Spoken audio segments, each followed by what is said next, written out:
business networking. It's not about networking tonight, it's about the EU election debate. So we want a good clean fight. And so I'm going to hand over straight away to Tony Fisher, who will run the event for the evening for us. Thanks very much. Thank you, Karen. And I'd like to please, first of all, give Karen a big round of applause for organising it.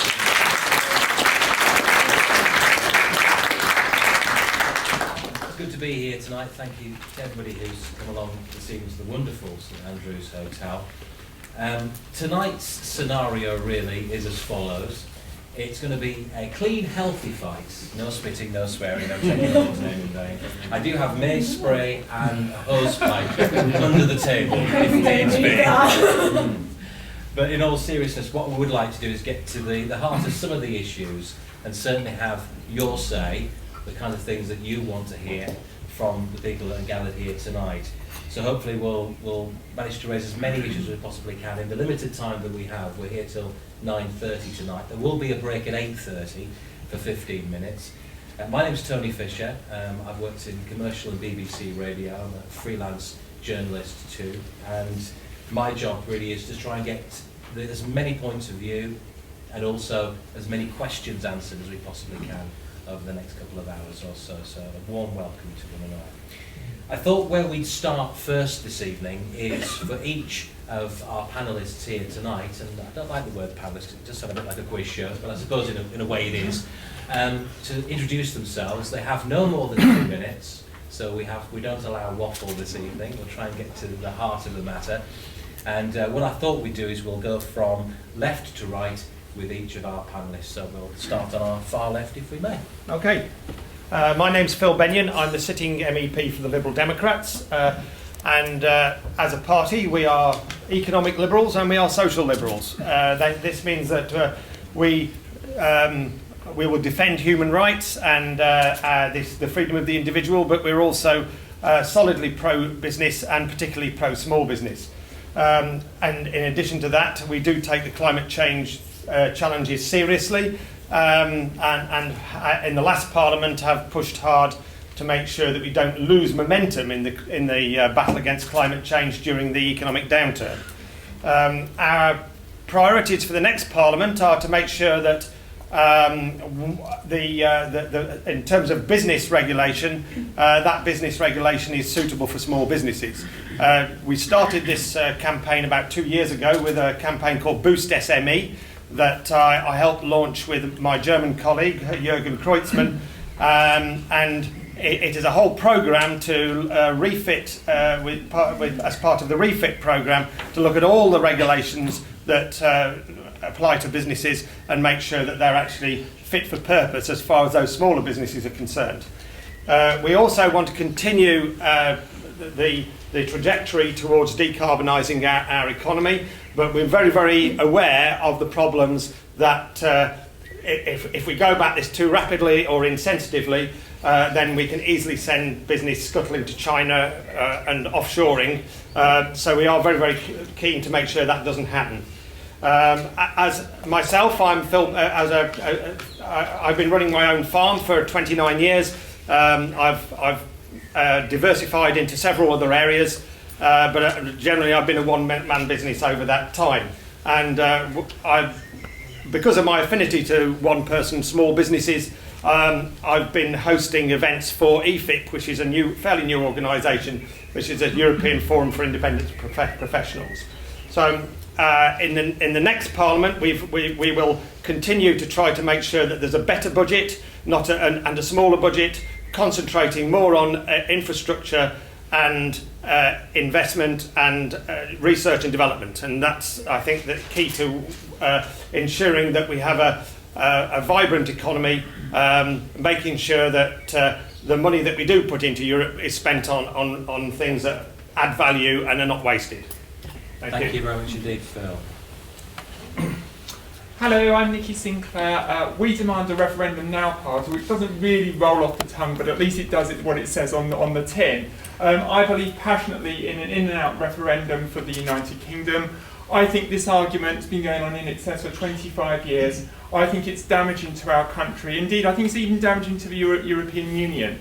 I think we need to grasp the nettle as a country and make that decision whether we should stay in the European Union and fight from within and make it work for us, and that all that entails, and that means further integration, or should we, as I believe the correct way, to leave the European Union and make our own way in the world, as we've done so in the past, and I think so that we can do in the future. But this isn't the only thing I've been doing since I was an MEP. 5 years as an MEP, and I've been out there on the streets, not just at election time, the only MEP in this country out of 73 with a mobile surgery, sometimes 2-3 times a week, meeting you, my constituents, my employers, listening to your concern. My team have dealt with over £250,000 of personal debt. We have collected and delivered over 3.5 tons of food to food banks. We have been there to listen to you and campaign on issues that directly affects the West Midlands. Not one of my opponent parties can say the same. Indeed, in an independent assessment in the European Parliament, I'm assessed as the hardest working MEP in the Parliament, as well as having that mobile surgery. You wonder what the rest are doing. And that's why I'm seeking re-election, because by electing me, you will elect someone that will independently represent you and not part of party politics. Thank you. Thank you very much indeed, Nikki. Well, first of all, thank you ever so much for organising this event and coming. It's brilliant to have you here because it's really important we do hear your views. I'm Alex Avon, I'm one of the Conservative Party candidates. And just to give you a brief bit of background about myself, I'm actually trained to be a chartered accountant and I'm one of those dreaded auditors that go into businesses. And I work mainly in the Black Country, focusing on manufacturing companies in the Black Country. But what do the Conservative Party stand for? I think this sums up quite nicely in 3 R's. Reform, renegotiation, and then a referendum. The EU does need reform. It's changed considerably since we last had a say over this. And we want to renegotiate to try and get a better deal out of the EU and then put that to yourselves, put that to the British people, because it's high time that you had your say. I've never had a say on our relationship with Europe. And in fact, nobody in this country has ever had a say on our current relationship with Europe. And it's really important that we hear your views. But we need to try and get the best deal. The EU does have some very good aspects to it, the single market being one of them. But it's about getting that balance right, and that's what the renegotiation process is all about. And then we'll get what we can, and then we'll put it to yourselves and hear your views. But I'm very much looking forward to hearing your individual views tonight. So thank you very much for coming. Thanks very much indeed. Thank you. Thank you for inviting me. I'm Linda Wartho and I'm one of the Labour candidates. I'm here tonight with my fellow competitors, shall I say, not just to tell you about ourselves, but also to convince you that you should vote on May the 22nd, and also why it's important to vote for our specific parties.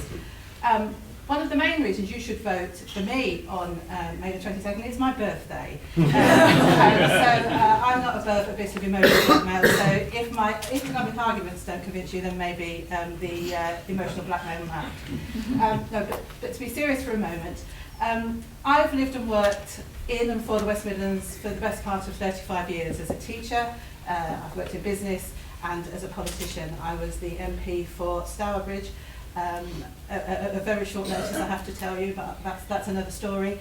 And I finished my short political career as Regional Minister for the West Midlands. And it was during that period that I knew how important Europe was to the West Midlands, to the economy, and specifically to business. When I was selected last year, one of the first things I did was to reinvigorate all of those and reconnect all of those connections that I'd made previously as the Minister within business and also within business organisations. Indeed, the West Midlands Chamber, their most recent economic barometer of attitudes for business, said that 60% of their businesses in the West Midlands that they represented actually believed that Europe was important for their future, for their prosperity and for the wider West Midlands. That was followed up by the CBI, who also surveyed all of their members, and in SMEs, up to 78% of SMEs believed that to stay in Europe was important and to have a more productive relationship with Europe was equally important.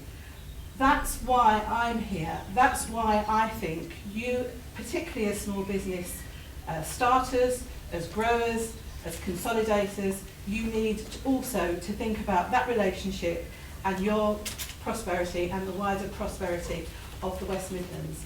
Now, I know I've only got 2 minutes, so I can't think of a better quote than that from the EEF. They represent multinational manufacturing and small manufacturing. And they said in their manifesto for growth, and I do recommend it, our relationship with the European Union is vital to the long-term interest of UK manufacturing and the UK's economic future. Our members, who represent all manufacturers of all sizes, have given a clear message. Britain must remain part of the EU to ensure its future long-term economic growth. And colleagues, if that's what you want, you should vote on May the 22nd and you should vote Labour. Good evening. Again, thank you for Karen and the team for organising tonight's event, and thank you so many of you to turn out this evening. My name is James Carver. I'm one of the UK Independence Party MEP candidates. I'm very much a local person. I live just at the edge of Ledbury, on the edge of the Herefordshire borders. I'm a small businessman like many of you in the room here today. I'm a bespoke umbrella manufacturer. We have to look back to the time when Britain joined what was then, of course, a common market. We joined on that great promise of this land of milk and honey.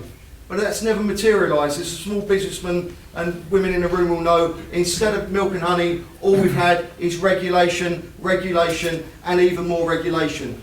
And we've reached a point now where we are at a fateful crossroads in our history. And we need to decide what direction Britain's true relationship is going to be with the European Union. And UKIP is clearly the only mainstream political party who can unequivocally say that we believe Britain's future is outside of the European Union. And it is a very positive message. You will hear the negative. You will hear people say we can't survive outside the European Union. You'll hear people say that, you know, we'll all go to fire and brimstone and everything will end in tears. But these are the very same people who said in the run-up to the debates on Britain's membership of the single currency that if we don't join the single currency, it's going to be end in tears and be doom and gloom. But I actually go back to the words of the former Prime Minister of Italy, Lamberto Dini, and he said if Britain doesn't join the single currency, there is a danger that she will become the offshore Hong Kong of Europe. And this is really the direction that UKIP want to take Britain in. We see the European markets as shrinking and over-bureaucratic and over-regulated. We need to rekindle our links with the Commonwealth, at the same time reaching out to the wider world. But we can only truly do that if we have the influence to negotiate our own trade agreements. Because when we joined the Common Market back in 1973, we immediately gave up our seat on what was then the GATT organisation, which is now morphed into the World Trade Organisation. So when we find a series of World Trade Organisation negotiations taking place, the 28 member states will send along their trade delegation, but they will sit behind the EU Trade Commissioner, a Belgian gentleman called Karel de Hocht, and he will negotiate in the best interests of the Union, not the member states. So I believe with a seat on the Security Council of the United Nations, as a lead country within the Commonwealth, we can reclaim our position, we can reclaim our seats on the World Trade Organisation and find a global future for Britain. Because I really do believe that inside the European Union, our future is as a clam, but outside the world is our oyster. Thank you. Ladies and gentlemen, the panel.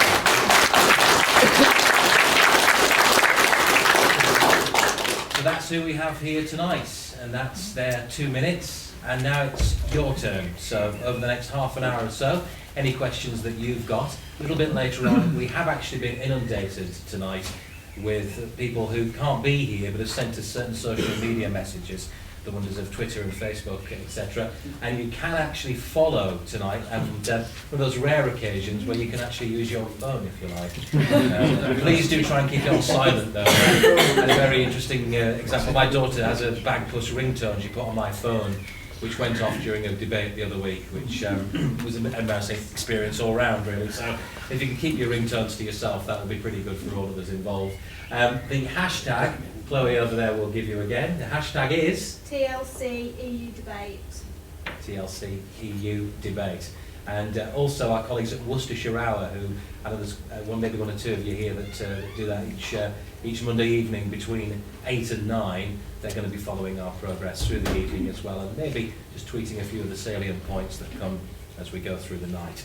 But without further ado, it's time for you to ask any questions you have to any of our panellists here, and hopefully we'll all get a fair chance to have our questions answered. And somebody's very, very keen, so we'll go straight over to you, sir, there. Right, I guess this is particularly aimed at Labour and Liberal Democrats, although Conservatives as well, who Labour and Lib Dems will not give us a referendum. They have said that. Conservatives didn't want to at the start of their period of office.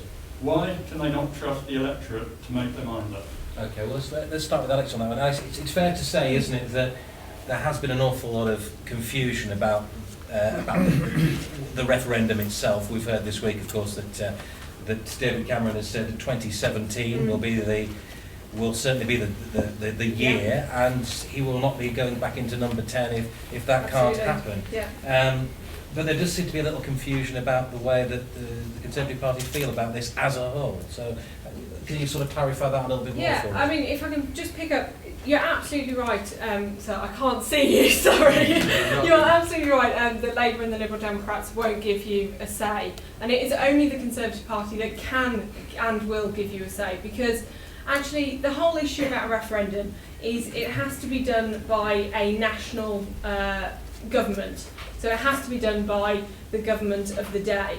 But that then means people say, well, why are these elections important? Why is it spoken about across all of these parties, really, it's mentioned, a referendum? Well, these elections are important because to get the renegotiation and to have a good team of MEPs behind him, David Cameron needs you to vote Conservative on the 22nd of May, and particularly needs you to vote Conservative in the general election in 2015, so that we can get a Conservative government that can deliver a referendum to you, and he will then have the support of a strong team of Conservative MEPs. But we've given ourselves the 2 years, up to 2017 to get the renegotiation and try and get the best deal. And a lot of people say, well, you're not going to get anything, etc., etc. Well, there are two things where we've achieved change already. We've cut the EU budget, saving over £8 billion for the British taxpayer, and we've taken Britain out of the EU bailout zone. So those are two key areas. But equally, I think this is a good point. We have to try. We have to try and get the best deal for yourselves. And I think that's something that we're prepared to do, and we are the only party that can and will give you a say on Europe. Okay, Linda, let's move over to you here, because obviously there does again, within the Labour Party, seem a little confusion as to exactly what a vote would actually mean. I don't think there's confusion. I mean, it may surprise you to know that, I mean, we're quite a broad church, and I'm quite relaxed about a referendum, and not all my colleagues think the same. But and in terms of informed consent, I understand that. I knock on doors, I speak to people, I meet the same people that I'm sure my colleagues on the panel have. And there are issues around that. But if you want a referendum, sir, none of us here can give you that. Voting on a week on Thursday won't give you that either, because it's only next year at the general election when you can vote for a party that will either decide, that can give you an election. That has to be a decision at the national parliament level. These elections, apart from the local elections on the 22nd, are for a living, breathing parliament that's happening now, that is taking decisions, that is making investment choices, that is giving grants, that is doing all the things that the economic, the European Union does, and it's those decisions that you have got to make a choice on now. So I understand if you want a referendum, but we're not the people who can give it to you. The closest you can get is to maybe sign Nicky's much celebrated petition, because that did bring David Cameron to the dispatch box. But that's the only thing you can do that will get a referendum from us here, because we want to be elected to do things to be positive and to work for the West Midlands and the and UK. That's the vote that you've really got to think about, and that's the vote that we can help you with, and I can deliver, or my colleagues, whichever the outcome you desire. I know that, sorry, Phil at the end there, Phil Bainey, from the Lib Dems point of view, where do you stand on this now? Well, I'll give you the official party position, which is not there won't be a referendum, we won't support a referendum. It is in fact, we would support a referendum at the next treaty change if there were to be any further powers proposed to be moved from member states to the EU. And that is basically very, very similar to the Conservatives' position, except that the Conservatives are convinced that they can renegotiate a deal by 2017, whereas our view is that it won't be possible for the UK to renegotiate its own special deal by 2017, that it will come within the framework of the next treaty change, which we believe that we actually have a Northern European consensus for liberalisation, delivering pretty well all of the things that our government is looking for in the changes that we want. And I think that this is something that we can actually be quite confident that we can deliver by about 2020 or 2021. I know, Alex, you want to come back on this, but obviously, Nikki hasn't had to say, because this is obviously your main hot potato, should we say? Yeah, absolutely, and the gentleman was right, he said it, that the Conservatives didn't want to give a referendum. Indeed, months after the Conservatives were elected to government, David Cameron gave a speech, and he said, I want to stop banging on about Europe. In this Parliament, we will not be talking about Europe. Obviously, he was very conscious of what destroyed the last Conservative government under John Major. And it was me, as Linda said, who actually said, no, you are going to talk about this. And I set up a national campaign. We delivered those signatures to Downing Street, forced the debate. 81 Conservative MPs rebelled against the three-line whip. 2 parliamentary secretaries resigned, and he hasn't been able to stop talking about it. The other thing to mention as a side note to that is that there was one notable, it was 220,000 signatures that ended up going to Downing Street. There was one notable exception from that 220,000, was Nigel Farage. He refused to sign that petition, and UKIP refused to endorse that petition. And that's the absolute truth. They actually tried to destroy that petition twice, and it was the only tangible thing that's actually forced this debate along in this Parliament. And we need that debate. David Cameron says we'll have a referendum. I don't trust it. Remember, it was the Conservatives that brought us into the EEC without a referendum. It was the Conservative Party that made every single one of us in this room citizens of the European Union without a referendum. It changed the constitutional position of this country, and it was a disgrace that we never had a referendum. Well, there's nobody better to actually speak on behalf of Nigel Farage, possibly James Garland. Would you explain as well that James was actually born in the same hospital as Nigel Farage? But he got all the hair. just going back to about you. Going back to what Nikki was saying there, though, why the reluctance to sign? Well, what Nikki doesn't tell you, of course, there was a very public falling out with UKIP. What she won't tell you is the work that was put in by UKIP activists. Going around collecting. Well, I'm sorry, Nikki, there were UKIP MPs involved in the campaign. No, it's not true. Okay, well, not true. If Nikki Don't forget, I've got the hose. If Nikki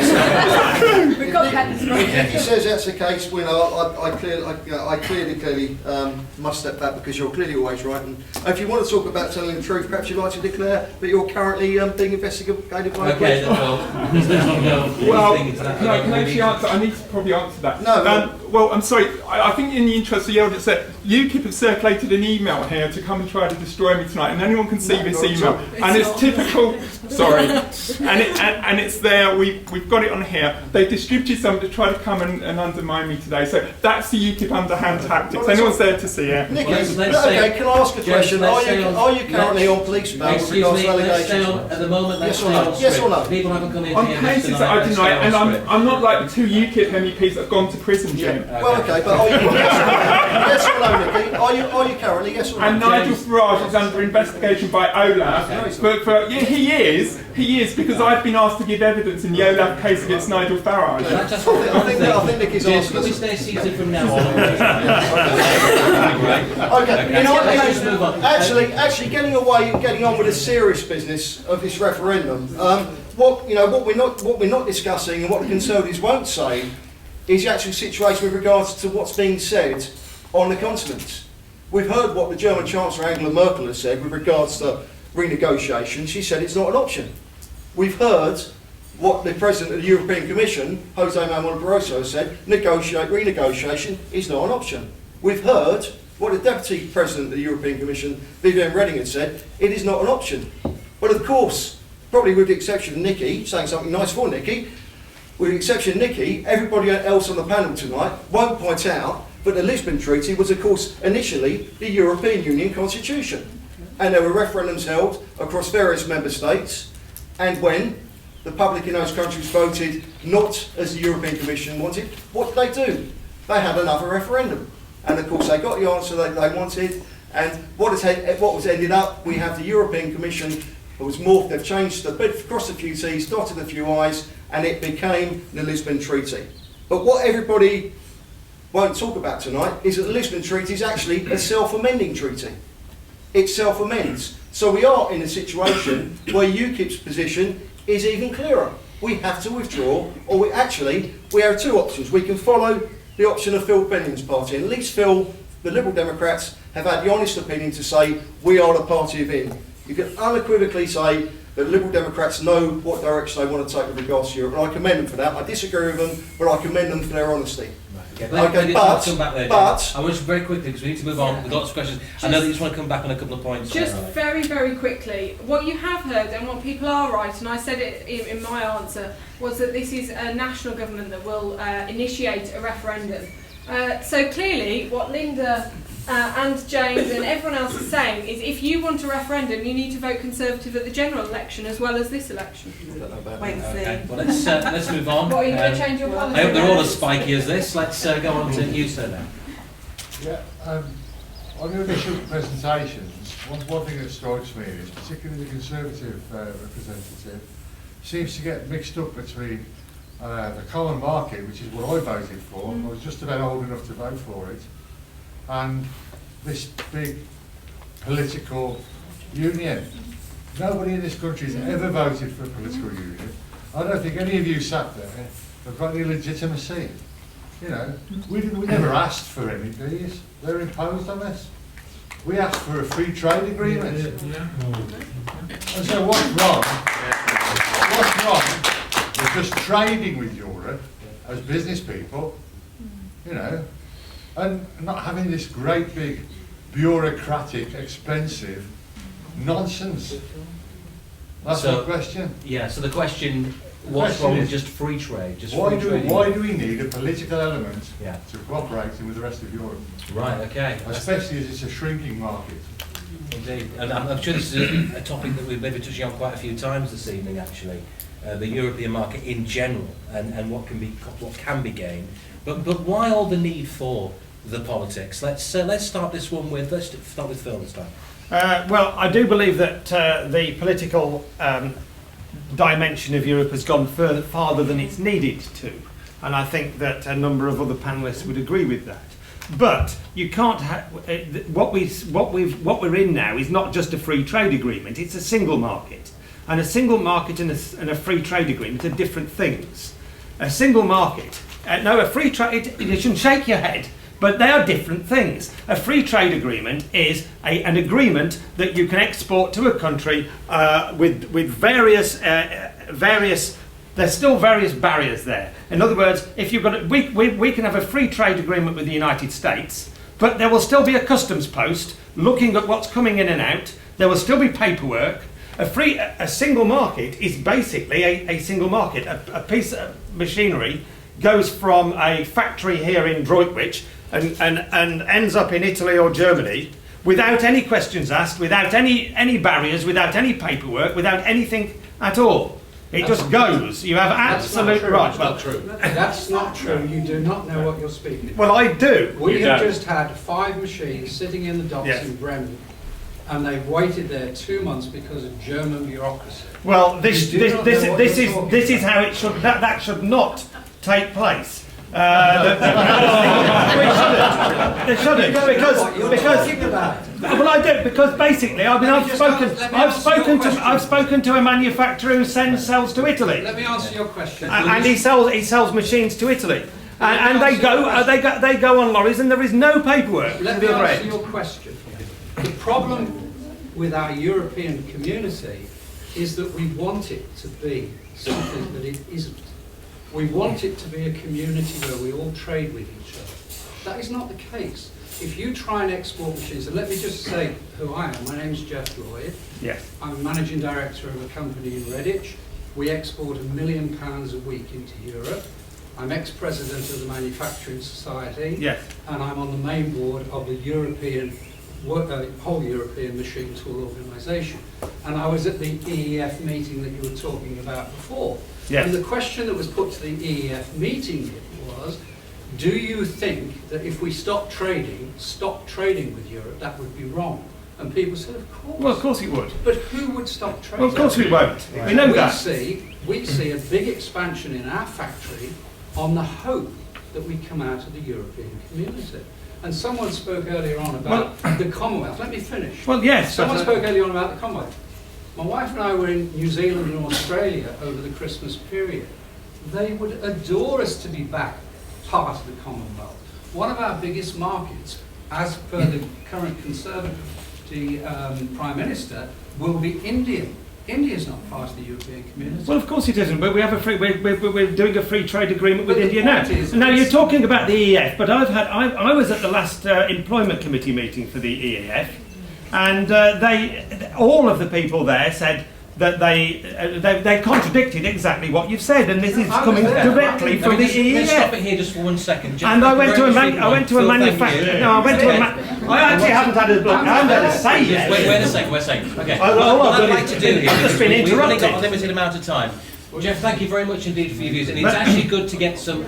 I encourage this actually to have some real experience. So, and I know we've got quite a lot of business people in tonight, and I want to get some real experience here and some actual. Some What anecdotes, do if you you like. start of as what's a good. base? The But gentleman let's- said Yes. that you have no problem in exporting from the UK Yeah. into Europe machinery. You He shouldn't does have. not know what No, he but is you talking shouldn't about. have. You shouldn't have. Let me As ask long Thank as you both very much. as What long I'd like as to the do is, form- I'd like just let me just stop it there just for 1 What second. is the form What I'd number like to do at this that you have to point. fill in to Okay, export a Jeff, machine we'll into certainly Europe? come back to you in a second. Into Europe. Fantastic. Yes, Thank you what's both very number much. I don't know what- What I would like to Every do, factory, if you guys want to take this into the car park, that's absolutely fine. What I want to do is I just want to get to the nub of this question. Everybody else have their say very quickly, because otherwise we're going to get to the end without everybody having a chance to have their questions and their say.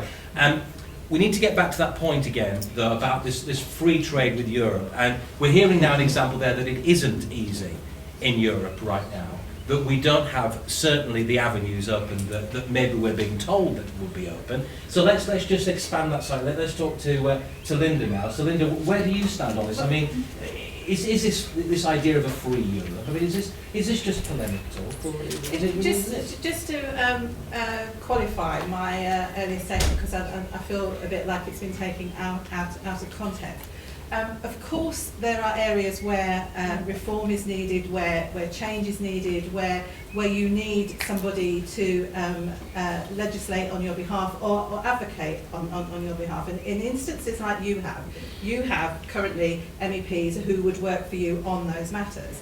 But you can't throw basically the baby out with the bathwater. I understand there are issues, but in fact, the single market generally works well, and sending MEPs to Brussels will help to regulate that, because it's a system of consistent reform and amendment within the Parliament.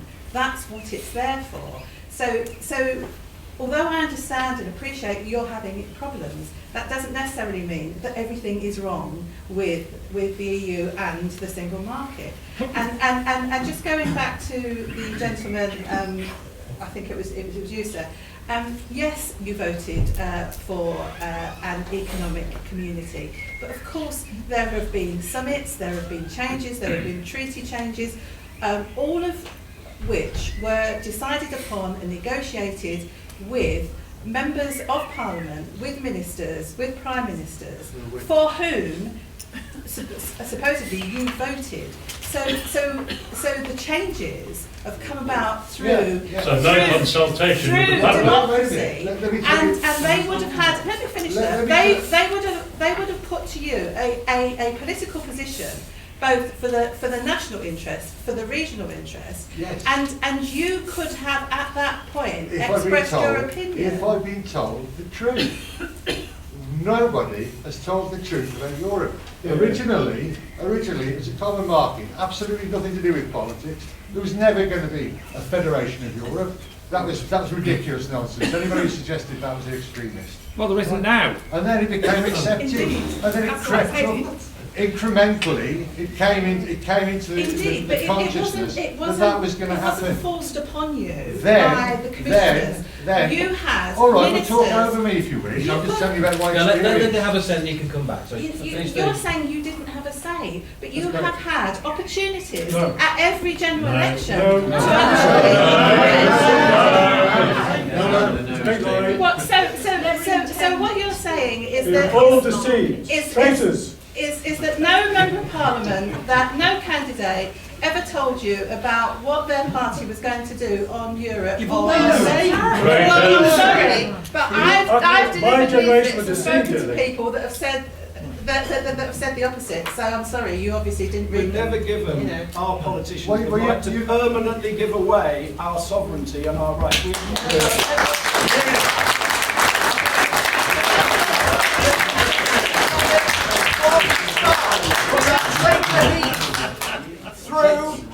let's just talk a little bit Through there about... Major, Okay, we'll come... through Blair, and Okay. even Margaret Thatcher was Okay. deceived by the Europeans. Okay, we'll come back to you in a second as well, because I want to get one or two more opinions on this one, because Alex, you next.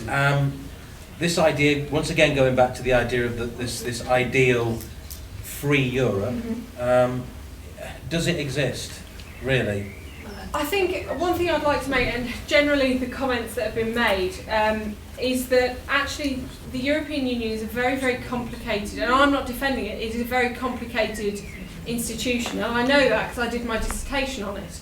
And having read several thousand books on the bloody subject, and you know, I have to admit it's very, very complicated. And I think that's where sometimes you don't feel like you've understood how we've got to where we've got to. And I agree with you, sir, completely. How you say, you know, you voted for the common market, and it's changed completely. And that's why we need you need to have a say. And Can I remind you what Margaret Thatcher said about the common market, or the development? She said no, no, no to a commission running our lives for us. This commission isn't even elected. We don't have a say in who the members of the commission are. So why won't Cameron pass it into law that there will be a referendum in the next parliament? Why will he not do that? Well, Why will actually- the Tories not do that? actually, sir, we did. Why? We did. And set a date. You can't bind the next government. Well, that's part of the problem. David Cameron could set a There date now. has been a referendum lock, sir, where any powers that flow from Britain to But it's a Brussels. self-amending treaty. treaty. So why not Treaty. pass it into law now, whilst he can, that there must be a referendum in the next parliament? I think the biggest problem we've got now is we're in coalition, sir, and actually the Liberal We've got the C word in already. Look at that. I don't think you can't pass it now because he's sending them all home on Call the bluff of the holiday. Lib Dems. The Lib Dems will not bring down the coalition. What we need to- Because how many Lib Dem MPs would there be if there was a general election? One question tomorrow? at a time. Okay, thank you very much, Stephen. Thank you for your comments so far. I'd like to do one question at a time. Please don't hog it, sir, because there's plenty of people who want to have their say, and I appreciate the passion, I really do. Just one quick question I want to ask each of you individually. We'll come back to that in a second, but there is one thing that I think is, with everybody here at the moment, that I'm hearing so far, is that there seems to be, and correct me if I'm wrong here, a kind of a lack of information, or certainly certain things going on that they don't seem that they've been party to, that we as the electorate are not party to, that decisions are being made that possibly we are not worthy to understand. So that's what I want to put to you. I think, well, let's put it to each person. And this time, Nikki, we'll come back to the previous question. It's just that we've spent a long time on it, and I will let you come back, I promise. Yeah, okay. I want to go back. I want to go back to information first, Nikki. But I'll let you start on this. Do you feel that people are not getting a chance to actually hear what the proper issues are and are being left in the dark in quite a lot of occasions.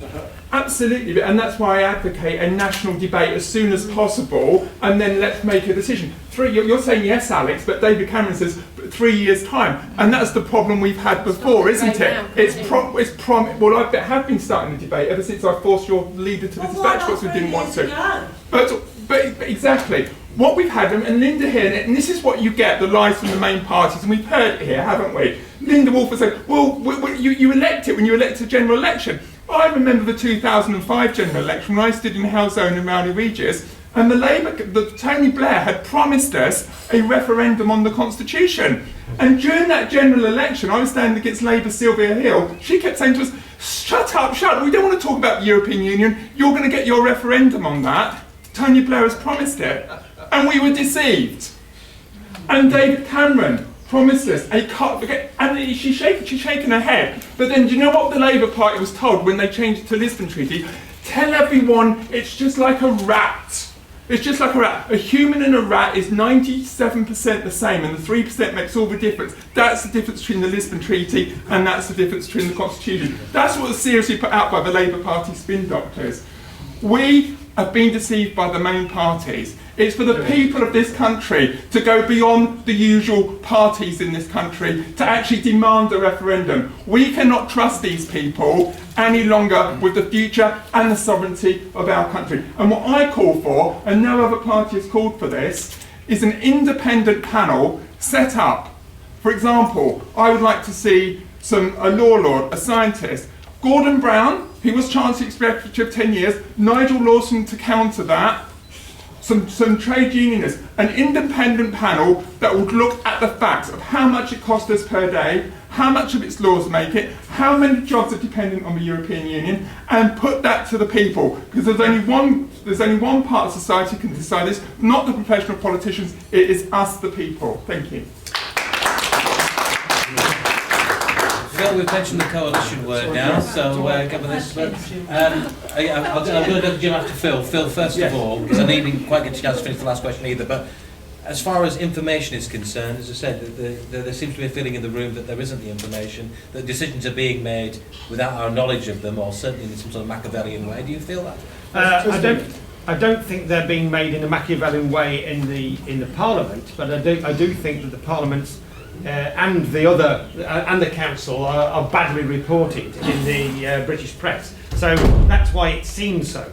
If you actually go to Brussels and you're in there, you get press from all over Europe, but the press from Britain is just not there. Then they only report Westminster. So I think we do a lot of work trying to get the information out there and engage people. But the press really needs to engage more, I think, with what's going on in Europe. And I think that is a source of lack of information. And I'm not both positive and negative about Europe, not just all one way. So I do think we need the press needs to engage with more with what's going on.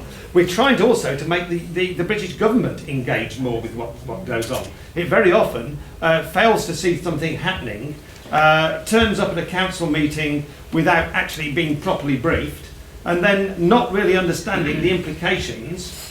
Trying to stop it at the last minute when it ought to have 6 months or a year before lined up its allies. Now, I think we're making progress on that. I think over the last 2 to 3 years, we've made a huge amount of progress at engaging the British government to stop things in council that we failed to stop in the Parliament. But that's how we have to work it. We have to be a bit cleverer. And we can actually have far more influence by working a little bit more cleverly and making sure that the British influence is maximised throughout the whole process. Well, James Carver from UKIP, we'll come to that in a second. James Carver from UKIP, I mean, here we are talking about maybe a lack of information, possibly. I mean, do you feel that the electorate is under-informed? Yes, I do. There's no lack of column inches, though, is there? Well, it goes back right the way to 1975. Well, actually, it goes back to 1st of January 1973. Yeah. And a former Labour politician, a true Labour politician, summed it up. He passed away recently, Tony Benn. And he described Britain's entry to the common market. He said it was a coup d'etat of the political class that did not recognise the democratic rights of the British people. And since that day, the only way that European federal direction has been allowed to carry on is by not declaring what really is going on, not just in Britain, but across the continent. Because we see, if the opinion polls and the pundits are correct, so I do become an MEP on May the 25th, because we count on the 25th to vote on the 22nd, I'm going to find myself elected as a parliamentarian to the only parliament in Western Europe where, as a parliamentarian, I won't have the ability to initiate legislation. Because all the legislation in the European Parliament and European institutions are proposed by the unelected, appointed European Commission, and they have a meeting with the Council of Ministers. Now, Alex will tell you about renegotiation. Let's put that old one to bed, shall we? Because that is an old chestnut. Because under freedom of information, it's become available since 1996. The British government, through their representation on the Council of Ministers, have tried to veto on 55 different occasions various pieces of European legislation. And have a guess how many times we've been overruled. You've got it 55 times. Because on the Council of Ministers, Britain only has 8% of the votes. Now, one of my main reasons for joining UKIP back in 1996 was I've always had a great concern about the direction of the Federal Europe forces. We are in a situation where we've seen it, history has shown us that when Europe is being merged together unwillingly, without the democratic mandate, it's all very well talking about having a general election, and the general election will only discuss Europe probably for half a day during the course of an election period. And my main concern, and we're seeing it now with the rise of Nazi parties like Golden Dawn in Greece, is that you see a rise in extremism. And I believe you me, I'm very concerned that the federal direction of Europe is going to lead to big, big problems. It was once said that history is littered with wars, which everybody knew would never happen. That worries me. James, thank you.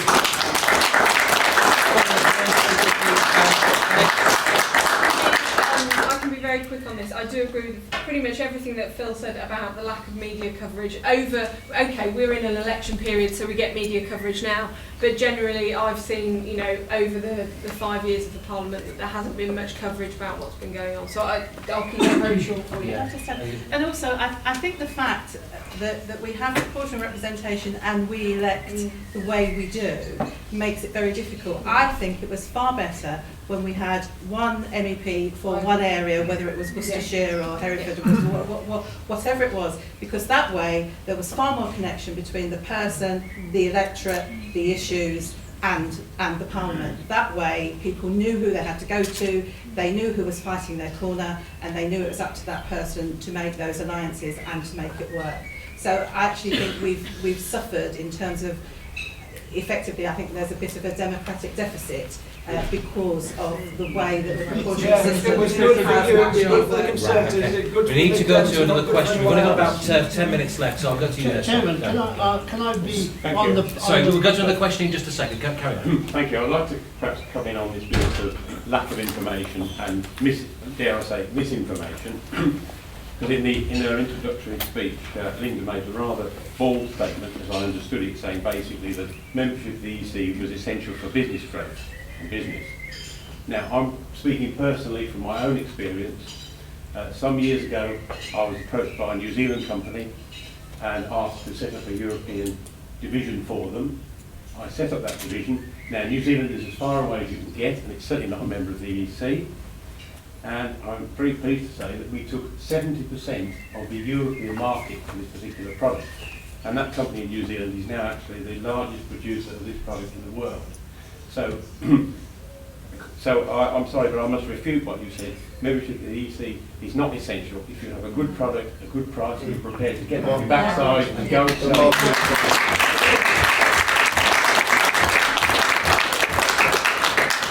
There's a question that I would like to put very quickly to all of you actually on that point actually. Do you think that by concentrating on Europe to the minutiae that we do at the moment is actually in a way distracting ourselves from the wider world? Nikki, I'll start with you on that. The short answer to that is absolutely yes. Now here, I forgot to say my last answer. Here is the official document that was distributed in 1975 in the referendum that we had. and Harold Wilson. This was put out in all, like the last few days, and it was Harold Wilson. There was a Labour government that actually goes to the referendum, and it said, Her Majesty's government have decided to recommend to British people to vote stay in the community after achieving renegotiation. In fact, he didn't receive any renegotiation. In fact, I just really want to read one just small, short paragraph on this, and it really says, remember this is 1975. There was a threat to employment to Britain from movement of the common market towards economic and monetary union. This could have forced us to accept fixed exchange rates for the pound, restricting industrial growth and so putting jobs at risk. This threat has been removed. That was the promise. We all know what happened to that, and all remember whatever Black Wednesday. That's what we get by trusting the main parties. 80% of all UK trade is internal. The rest of the 20%, we have a trade deficit with the European Union. You just have to look at any car park to see where the money goes. It's foreign cars. What we need to do is do what we did best, and what we can continue to do best, look for markets outside. Do you know one thing? In 5 years of being an MEP, I've gone through many of the institution buildings, and I've been looking for one thing in those 5 years, other than withdrawal, has been a map of the world. Do you know I've never come across a map of the world in the European Union? Because if you look at a map of the world, you look how small and insignificant the European Union actually is. Right. James, I just want to say, is it a case of if we're concentrating on Europe that we're hoping to catch a sprat rather than the whale? Well, we certainly the politicians are concentrating on Europe. I don't feel the business people are concentrating on Europe. But what we need outside of the European Union is a flexibility. The gentleman summed it up very well. He said, a customer will find its own market. I do business at the press of a button with companies in China. And the world is a far smaller place. Countries don't trade with countries. Companies trade with companies. Yeah. And we have to be in this position. And what I think is so exciting about leaving the European Union is it will actually show up my opponents, because they've staked their political reputations on Britain's membership of the European Union. And I actually think it will show how much we can succeed outside the European Union. And when we leave the European Union, believe you me, we will leave the European Union. When we leave the European Union, you will see other member states decide against it as well. And I really do believe outside the European Union, our businesses can thrive, because they won't be tied down by this burden of regulation and bureaucracy, and we can actually be in a position where we can reach out globally, and we can help countries, the poorer countries in the third world, actually, rather than just throwing foreign aid at them, help them discover trade and pride, and actually they can trade their way to prosperity. And that to me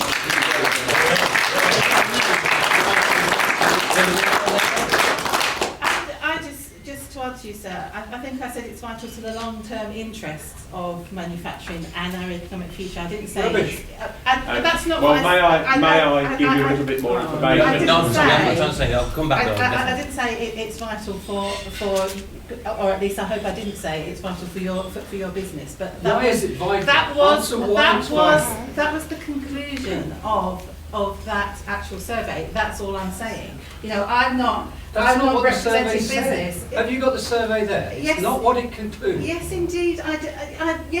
Sure. And also, I'll read you the paragraph. I have the chamber as well. The West Midlands Chamber.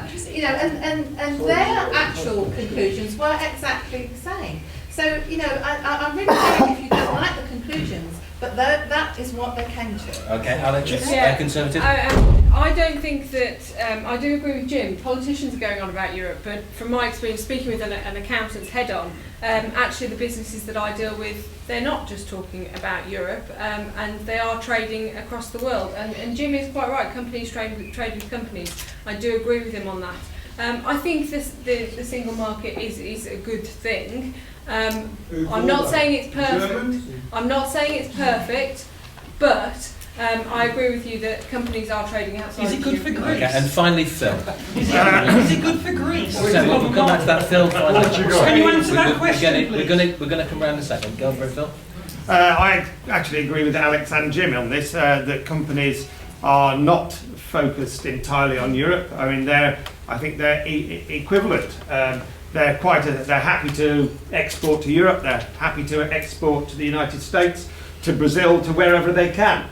And I think that I agree with Alex. It's only the political framework that's getting obsessed with Europe. I think businesses are going out there and selling across the world. So now, what UKTI do is they use a very easy market where people speak English and it's very, very nearby, which is basically the Netherlands, Belgium, Luxembourg, to train companies up to get their first experience of exporting. That's a nearby. It's very, very easy framework area to work in. And after they've got them on the export trail, they then try to get them to look further afield. But they always like to help them export near to before they dive into China or India or somewhere too far away. And I think this is actually a very, very good learning ground, and it's a good strategy. So UK trade and industry helps quite a lot. Could I ask each of the panellists in one sentence? You can in a second. I'll tell you what we're going to do. We're going to come back to you, and you could be my first question when we come back to part 2 of our debate. Thank you very much. No. Keep all your questions to one side. We're going to have a 15-minute comfort break now. I think we all need one. But do keep it fresh, and there's more in course to learn. Thank you very much.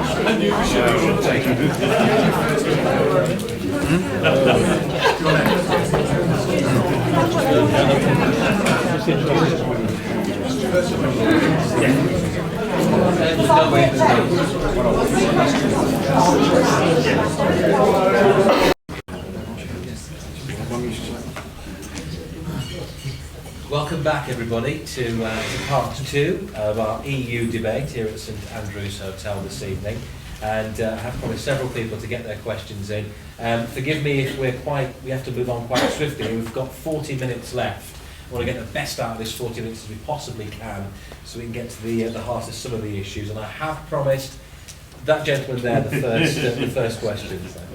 Mr. Chairman, I think that the debate so far has been very negative about Europe, and therefore I would like to ask each of the panellists in one sentence to say what they think Europe does best. Excellent question. Okay, well let's go for it. Let's start with Phil. Delivering the single market. Thinking. What does UKIP? Well, sorry, what's UKIP?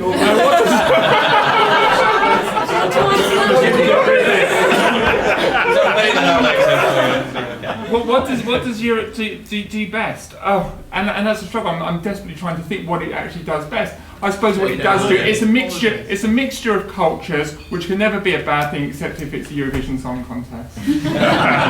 Austria. Without repeating what other people have said, I think one of the biggest things is working together over environment, things like that. Air and water don't know no boundaries, so I think that's a good thing. I would agree. I would agree with Alex. It's about cross-border working on issues that we can't deal with significantly and properly on our own, like environment, like people trafficking, so nothing to do like with manufacturing. Riots. James, the best thing Europe does is food, but of course we're talking about a European Union, and it's very often confused. To my mind, the beauty of Europe is its diversity of 28 different member states. If you go for a meal and say, I went out for a European last night, there's no such thing. You went out for a Spanish, you went out for a French, you went out for a different meal. So to my mind, the beauty of Europe, what it does best is diversity, and maybe one day it will turn that way. Right, next question comes from Laura, who's at the back there. I come from Europe Worcester, a daytime respite service for children aged 6 to 19 with disabilities. A common barrier we have come across is the lack of funding opportunities towards staff costs and specialist training.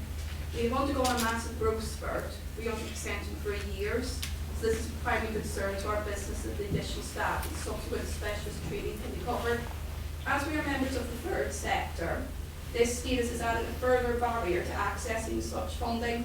I normally get some very interesting faces pulled at me when they find out we are not a typical SME. You think Nigel Farage sucking a lemon, that sort of face. If elected as MEP, what will you do to ensure organisations such as ourselves are not forgotten or left out of funding opportunities provided by EU to support such growth and increase future sustainability? Well, SMEs aren't just about business. and I think the charity sector does a very, very good job. But of course, you're consistently fighting from a very poor vantage point. And of course, outside of the European Union, we can actually have a position where, we can have a position where we have a lot less funding demands with regards to our European commitments. We currently pay £55 million a day into the European Union. But what you actually raise really is an issue which regards to Westminster, this is a European election. But as someone who consistently fights for the underdog, I would look forward to perhaps coming over and meeting you after the European elections and seeing out what I can do to help you. Actually, I'm sorry, was it Laura? There are funds which you can access. I had a meeting today with the Economic Development Officer for Worcestershire. You may or may not know that Worcestershire has been granted assisted area status, which now means that monies can be applied for from a massive grant. I understand also that over the next 7 years there will be £60 million actually coming into Worcestershire as well. There's a 1.5 million fund specifically for skills and skills upgrades, so that would be moving people. But quite often it's focused to manufacturers. Well, indeed, although the gentleman over there thinks we don't do enough for manufacturing, but absolutely, I'm a trustee of the Black Country Food Bank, and I know exactly how the third sector feels about these issues. But please be assured that should I be an MEP, it's the third sector, particularly the charity sector, if you don't like to be called the third sector, that will be certainly at the heart of what I do, because that's where I come from, and I think that's one of the things that I'm best at. Alex? I mean, Linda's highlighted all the funding that is available, and you know funding's available, it's just getting the funding. So if I get elected, or indeed whatever Conservative MEPs get elected, because I'm number 7 on the list, so it might be unlikely that I will get elected, but... if you get elected, it'd be great to come back to Lazarus. I don't think we'd ever have to worry again. But no, what I would do is I think it's really important that MEPs work with businesses, with the charity sector like yourself. We come in, we meet with you, and we really help you with the process as well. So that's something that I would do. Nikki? Well, yes, I mean, it's an issue, and that's why not only am I the only MEP out of 73 that has a mobile surgery, I'm the only MEP in country that actually researched and put together a booklet that says how you can claim your refund from the European Union, not just for small and medium enterprises, but for social projects as well. And I've had the pleasure of visiting Good Hope. And no other MEP has done that, whether Europhile or Eurosceptic. And that's what we need to do. We need to claim our own money back from the European Union whilst we wait to get out of it altogether. And finally, Phil. Well, the European Social Fund is probably the fund that you're thinking of in terms of Europe, but of course that's usually match funded by national government or regional county programmes which are going to go through the LEPs in future. So from September onwards, I think the next tranche of money comes forward. I've already worked with a number of organisations similar to your own. For instance, St Basil's charity in Birmingham, where they're trying to take people off the streets and get them back into work.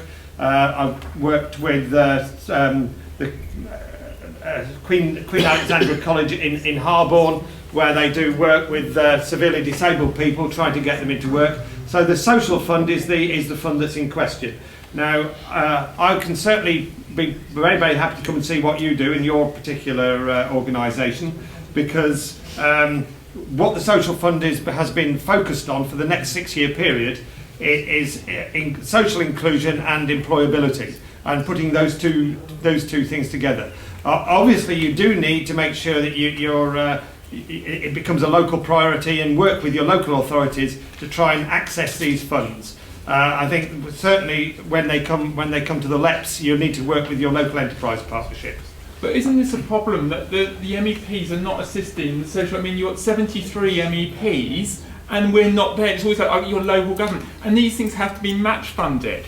basically conditions set by the European Union. No, they're set by British government. Well, I'm sorry, it's still match fund. The European Union will only match fund any product or funding to up to 50%, and they will determine whether the rest of the match funding is subject to their conditions and it's acceptable to them before they give us our own money back. And don't forget, this is an institution that hasn't had its accounts successfully passed by auditors for 19 years. Let's cut out the middleman and fund these things here without the fraudulent European Union. Right, more questions? And we'll go to the back hand. Yeah, I'd like to ask, what is anybody going to do, or aim to do, or even consider doing, about the lack of social housing? You all talk about affordable housing, but for some people it's not affordable. Young unemployed, single parents, they can't afford it, they don't want it. People who have lost their homes because they can't keep up their mortgages, because they've lost their jobs. Council lists are closed. What happens to all these people who can't afford these affordable houses? Do you have an example for us? Actually, I live in the village, Stoke Prior, and we've got a third of properties now that are there, are all privately owned by people who actually don't live there. They're owned by private people who are renting them out for profit, while the young people of the village are being forced out because there's no social housing for them, and because it's a desirable place to live, it's becoming a haven for the rich, and the people that are actually born and bred there are being forced to live elsewhere. I have 5 children, and the only one that still lives in the village is my son, and that's because he lives with me. Right, okay. It's always so good to hear I've got children who cannot live in the village. Sure. It's good to hear actual stories and examples tonight, just to really sort of hammer this home. And if you had more social housing, I think if you had more social housing, you would reduce council lists, you would get tenants out of private properties. Those private properties would then go back on the market, because once the owners see actually we're not making so much cash out of them, that would then ease the burden on the taxpayer who keeps paying the subsidising the housing benefit for the people who are living in them. I think if you can afford a house, there are plenty available. Okay, well, social housing is always going to be one that's going to spread the debate into the wee small hours in the morning, so we're going to have to be quite brief, really, but certainly answer the question. I'll start this time with you, Linda. Again, really, it's obviously we can all answer, but it's a national policy, and it's at that level, at our national government level, where these decisions are taken. Of course, we've had issues over the years with council house sell-offs, and quite honestly, but it's not. With all due respect, sir, this is not about immigration. This is about a lady who's getting funding for housing because they're all over here. Rich people are buying the houses as second houses. She's not talking about migrants. That's a political Let Linda finish. Let Linda answer the question, otherwise we can't get any further. But she's not answering it. I am answering it, and it isn't about migration, sir. And I'm sorry, I just do not accept that. Well, your question, madam, with all due respect, said that rich people are moving into the area and buying up the houses. You didn't say this is, about migrants. What I said is that they're buying the houses to rent them out at profit to. A lot of the people that are living in them are on tax credits and stuff like that. So a lot of that rent is being paid by taxpayers. Oh, sorry, I misheard if you're the first paying bit, somebody's rent on a social house, it's going to cost you a lot less than if you're paying somebody's rent on a private house as a taxpayer. Indeed. Well, what we're doing at national level, and indeed what our manifesto will include, is a house building project of 200,000 houses per year, which needs to happen. We will also have rent control. We will also have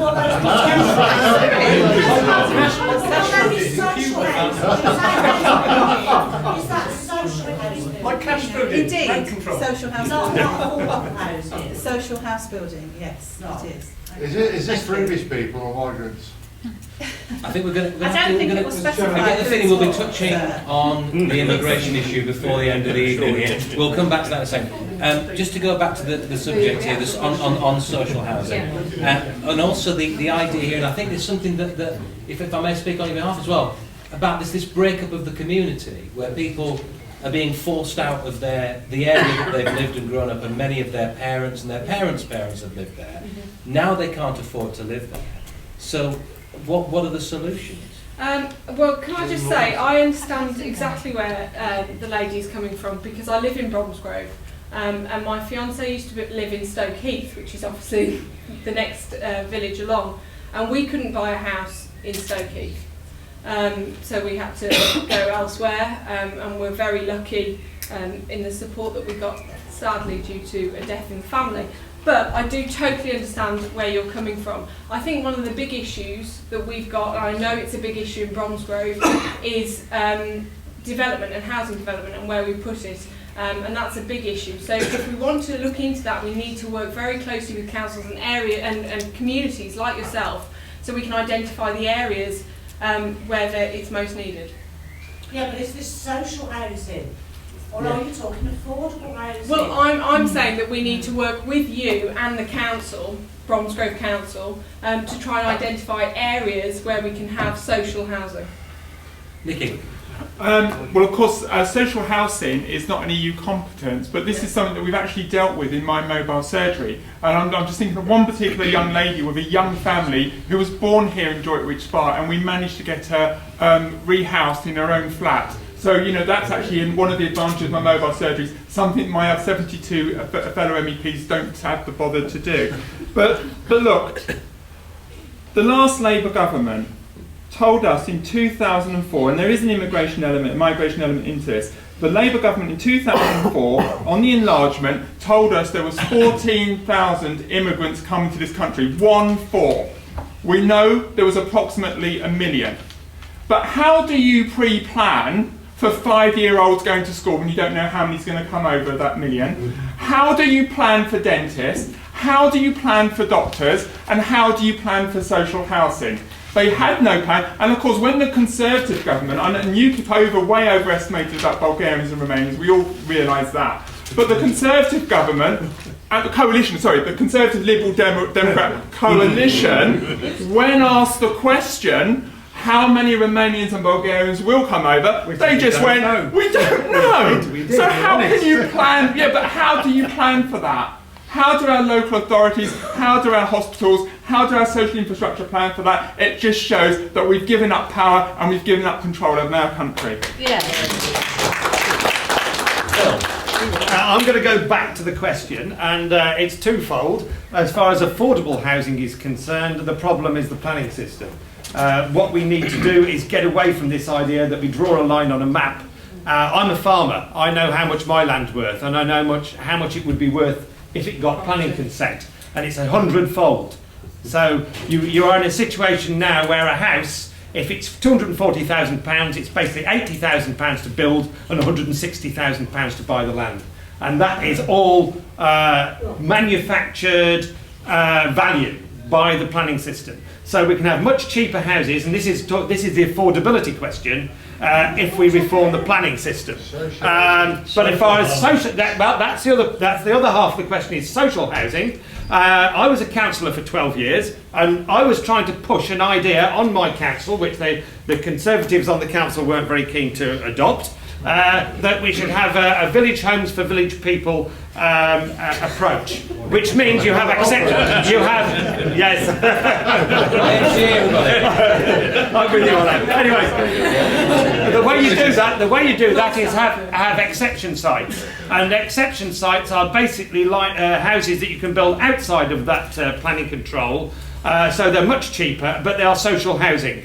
Now, we actually tried this when we were in power in South Shropshire, and it was very, very successful. So across South Shropshire now, there are lots and lots of little social housing projects in most of the villages where local people, children of local people can move into and pay a social rent. And that's been a very, very successful... Except I live in Stoke Prior. Well, unfortunately, you don't have a Liberal Democrat council.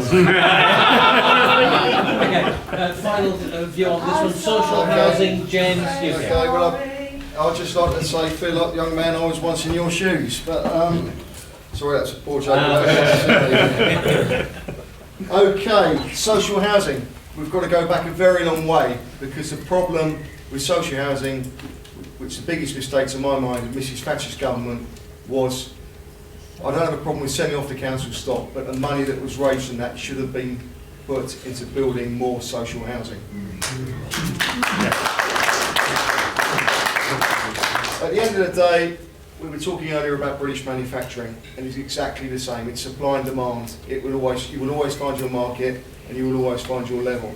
But, I'm sorry Linda, with an open door access to 485 million people, now that I'm not for 1 minute suggesting that 485 million people are going to settle here, but we have no way whatsoever of planning, as Nikki has actually said, with no way of planning whatsoever.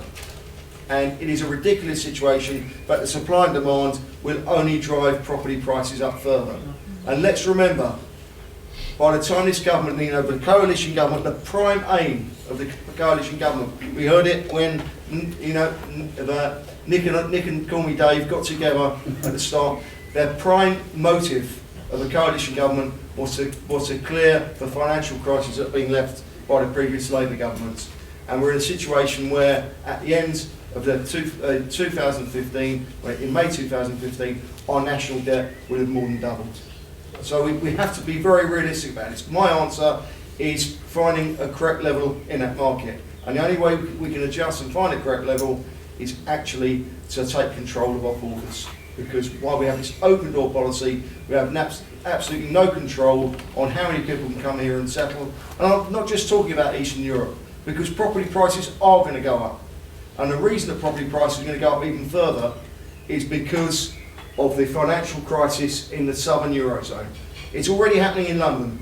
The wealthy Greeks, the wealthy Portuguese, the wealthy Spanish, the wealthy Italian are already relocating to London, and they will be relocating to this country because the economy here is in dire straits, but it's nothing like it is in the so-called BRICS countries. Thank you, Jim. Okay, we've got time for a couple more questions before I go on to the social media, because there's a few people that are following us on Twitter. And if you do want to follow us on Twitter, by the way, if you've got your phone on you, any comments you want to post, it is, Chloe? Hashtag TLC debate. Thank you very much indeed. Right, okay. I've got to let this man over here have his question, but can we keep it to a question? Yeah, it will be a question, okay. yeah. And it gets right to the nub of what this meeting's about, which is about democracy in action. And I wanted to know whether any of the panel think that the European Parliament actually has any democratic legitimacy, given that all electors throughout the EU are not treated as equal. Absolutely. Each person in this room, their vote is worth 1/10 or less than 1/10 of an elector in Luxembourg or Malta. So does anyone think that the European Parliament actually has democratic legitimacy? Because I can't see how it can.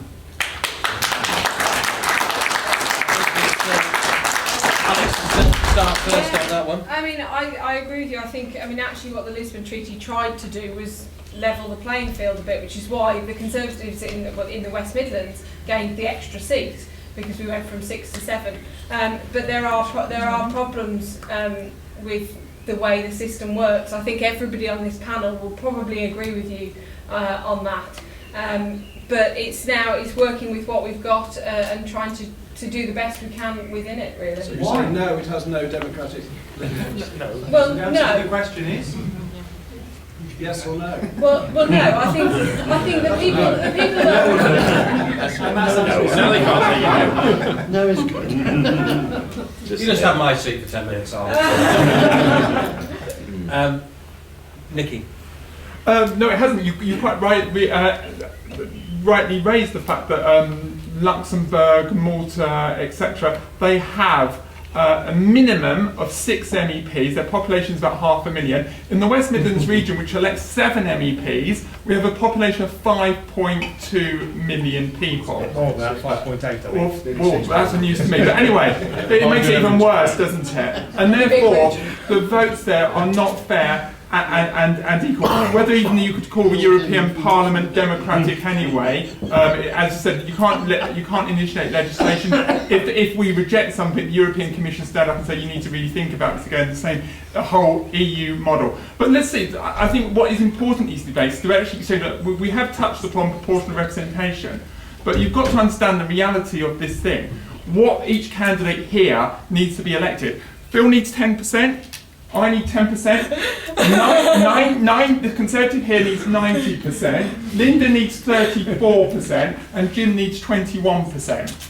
So that actually shows how the parties thought on who's the lead candidate should be, because basically, if you had all their lead candidates here, you'd have each one here needing 10%. So the Conservatives sent their bottom candidate, UKIP sent their 2, and Labour sent number 3 here. Okay, Phil. Well, yeah, I think you've actually hit a very, very salient point. It does have democratic legitimacy. All democratic systems are imperfect.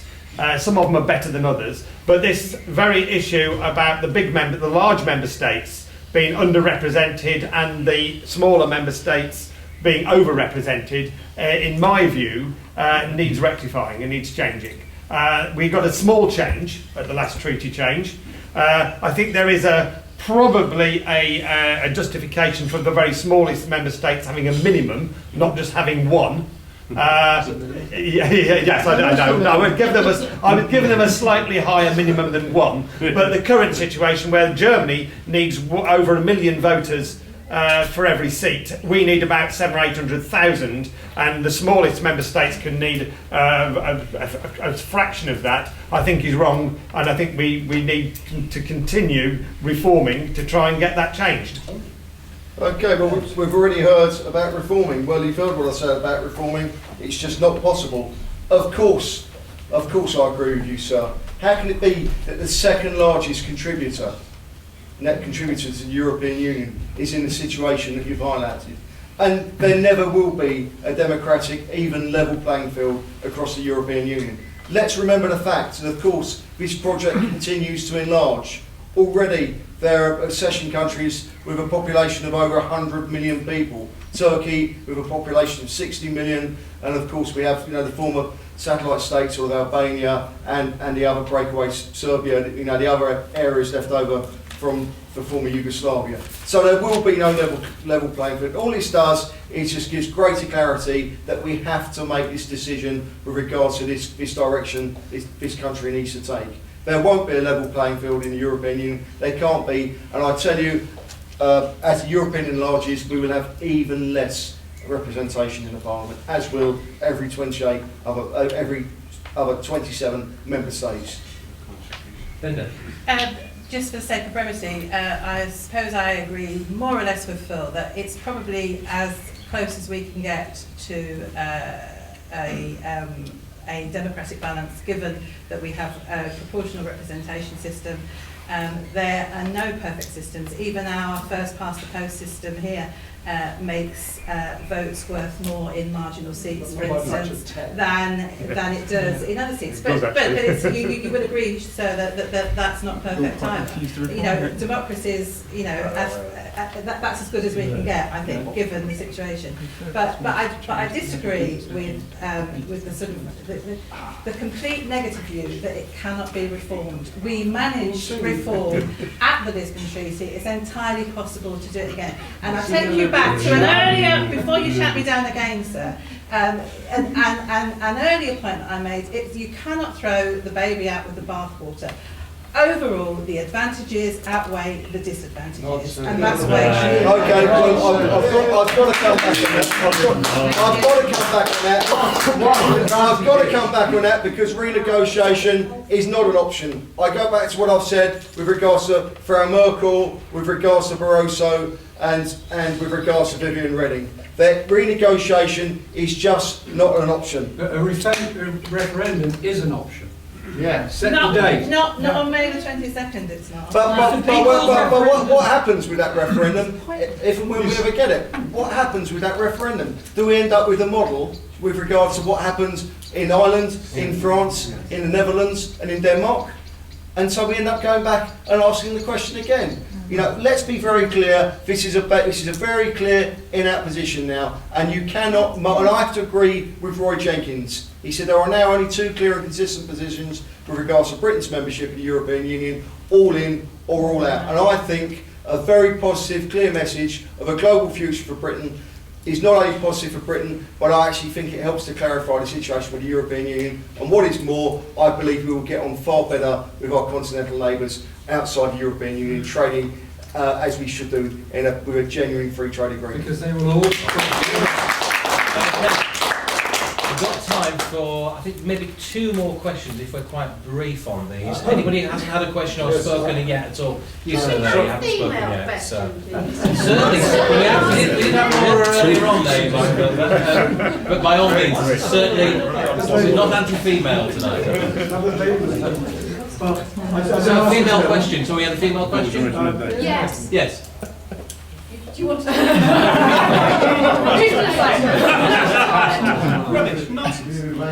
Absolutely not nonsense. May I begin? I said, could we have a bearded question? First, my experience of trading. It's your Let the lady speak. They like shouting down, ladies, I'm afraid, over there. It's the bullies. This is one of the good things about Europe is respect for rights for women. And I'd like to say the observance of that this evening has not been up to a standard which one could have thought. Do you have a question? I do. Very much so. One of the things I'm interested in, and that's particularly for parties who want to leave the EU, is what your proposals are with regard to crime. Because the Lisbon Treaty recognises certain crimes, and particularly the extent to which they're committed across borders. So with technology now, someone in Italy can mastermind a crime which is actually executed in the UK. So you have a situation where you have different jurisdictions and you have different definitions of crimes. To some extent that's dealt with, well, to a large extent, by Europol and the tremendous access we have to Europol databases which can be used to help stop crime, and also the collaboration between different police services. So for people who want to leave the EU, I'd very much like to know your proposals for dealing with trans-border crime, because I imagine we will not be part of Europol. A second issue I have too is, in the event of us leaving the EU, how do you propose to deal with the legislation you say is EU legislation, which you say is directly imposed upon us? How will you identify it? What will you do about it? Will you propose to keep it because you think it's something from the EU worth having? Another question. Okay.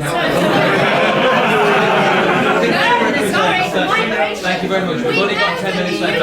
I'm sorry, but that's all we've got, really, honestly. Thank you. Any questions? I'm sure they'll be happy to.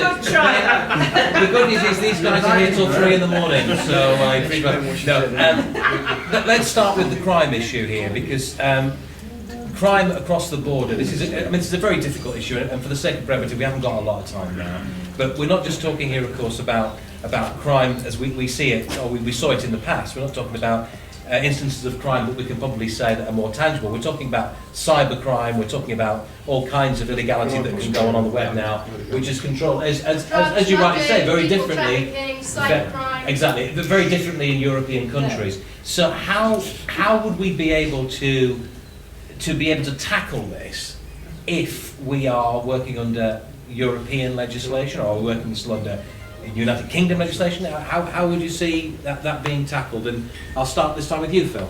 Well, we could just simply say we'd become a crime haven, but I don't think that's probably true. I think we'd muddle through it and find ways. But I have to say that I have been to see Chris Sims, who's the Chief Constable of West Midlands Police, to discuss this very, very issue. And his view was that the European arrest warrant and the other cooperation that we have with our fellow EU states, he finds it extremely useful. He described it as a vital cog in his tool, in a vital tool in his spanner box, if you like, to tackle particularly international crime. And mostly this is not chasing British criminals abroad, but it can be, as when we fetched back the terrorist from the 7/7 bombings from Italy, but it's mainly actually tackling organised criminals operating in Birmingham. And Birmingham is the sort of size of city where you do get these international criminals operating, and he has now implemented 77 warrants to move people out to other member states. These are foreign nationals mainly who have taken up residence in Birmingham, usually involved in exactly the sort of crimes the lady was talking about drug trafficking, people trafficking, and he's been able to send them to justice in the member state where the crimes were committed. Okay, Nicky, very briefly. Okay. Look, one of the biggest things that I've been involved with in this Parliament is about people trafficking, especially its horrible effects on women. Now, the free movement across Europe and the removal of those borders have assisted those criminals to actually move people hundreds of miles without any checks. And I've met some of the women who have been badly affected like that. Look, we actually deal with other countries. People think the European Union, and the same is mentioned about environment, it doesn't know any borders. Yes, it also doesn't know the borders of the European Union. Crime goes outside the European Union as well. We have much to do, obviously, with the United States in order to deter crime. We're not in any type of political union with them, and people have been arrested in this country and transported without to another country without their what I would call basic British human rights of habeas corpus. What about and you raise a very important question about the legislation. Well, if we left the European Union, we would enact something called Article 50 of the Lisbon Treaty, which is a 2-year process of withdrawal from the European Union. And in those two years, we would have a hell of a lot of consolidation acts, so we could then move forward and make our own laws. The process is already there for us to leave. Don't let anyone tell you that was one of the best parts. So that probably you asked me what was the best bit about the European Union. Article 50 of the Lisbon Treaty, which allows us to leave. Bit of a finger buffet here. You've got a choice of two. Over there, you've got legislation or crime. Which would you like to go for? Well, I would like to go for crime, simply because I actually have a bit of background info on that, because both of my parents were in the police force, and my father recently retired after 30 years serving as a detective in the West Mids. And he dealt with a lot of police forces across Europe and as Nicky says, across the world. Yes. And actually, it's very, very useful liaising with police forces, and it does make it easier, working with police forces in the European Union. So, speaking on that behalf, I think it is a good thing. Oh, shame on you. Linda. Oh, come on.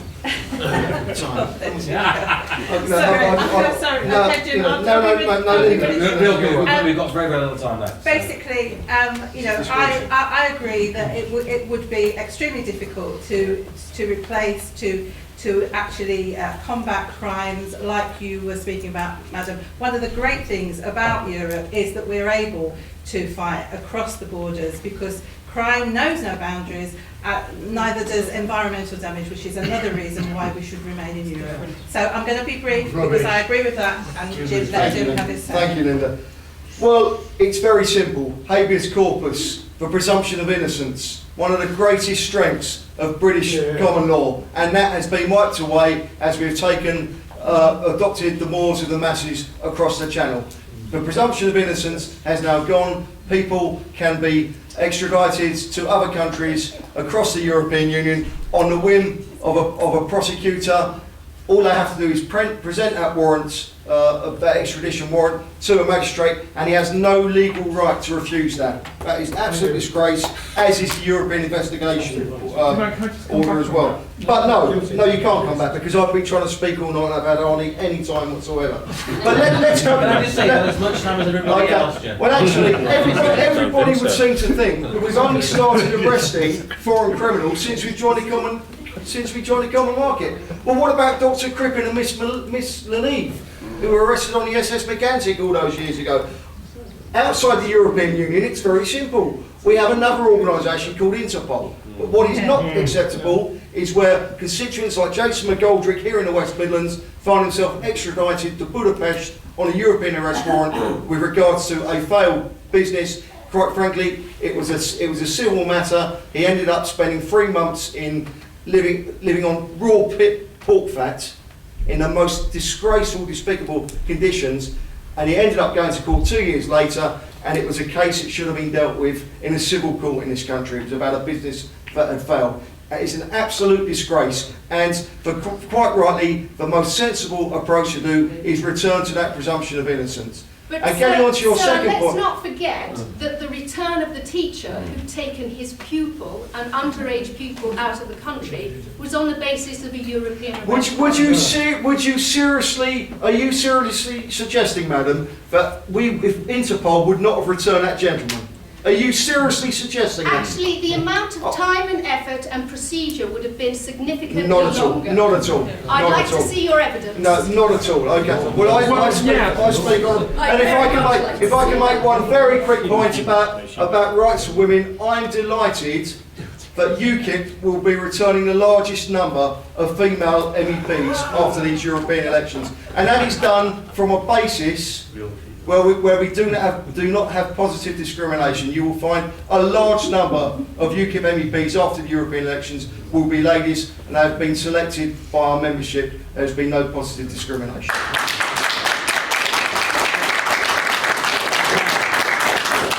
Thank everybody tonight for their questions, and sorry if we couldn't get your question out. We tried to make it as quick as possible to get everything in. However, I do want to give everybody the chance to round up. Now, I'm going to be very, very strict about this. No, Chairman, I'm sorry, we really are out of time. But what I would like to do, I'm sorry, sir, we are out of time. I'm sorry. I've been standing up since I'm sure you have. I'm sorry. If you've got any more questions, I'm sure we can have one. In the meantime, what I would like to do is each individual person has their chance to have their say as guests here tonight. So first of all, what I would like is each person has got 2 minutes. I'm sorry, sir. We have to finish. Bring this nation back to godly laws. We've got to finish the meeting now. That's the problem. I'm sorry, That's the major problem. This is what democracy You've tried is all about. They've got to have their say now. Okay? So what one has to ask, each and every member, candidates can tell us what we get out of Europe. Of course they can. They're about to do this right now. What we're going to do, sir, I can't talk over the top of you. You have to leave the room now, sir. Because you did Or say we you can't finish this debate. My question is, Could you go outside the room, sir, because we can't finish this debate. you said you were giving the question. We've got we have to let people finish. Nigel Farage has said that the traditional Christian wedding ceremony should be stripped of its legal status. This is a matter can you start by again? God. That's a law of God. Sir, time out. There's a question for you. Yeah, hang on a minute. I can take a question as long as everybody else can take one. If you guys and girls are happy to take a question. Okay, this is the last question, and then we must have a 30-second reply from each person, please. So very quickly say your question. Yeah, it's going to be a quick question. Who are you 10-second question. to bring this nation back to the laws of God, which have undermined this nation, have destroyed the lives of the young people and the children by the corrupt and satanic laws that have been passed. We need to bring this back to the laws of God and fear God, because I tell you, God tells, if you read your Bible, you know it, He shall raise up, first of all, He will descend on this nation like a fire and whirlwind, and He shall raise up a sword against this nation. Okay. That's what people have. Religion and politics. Never mind religion, what God says, fear God or perish. Does anybody wish to answer before? There's all this. Very quickly. Don't hear the panel go.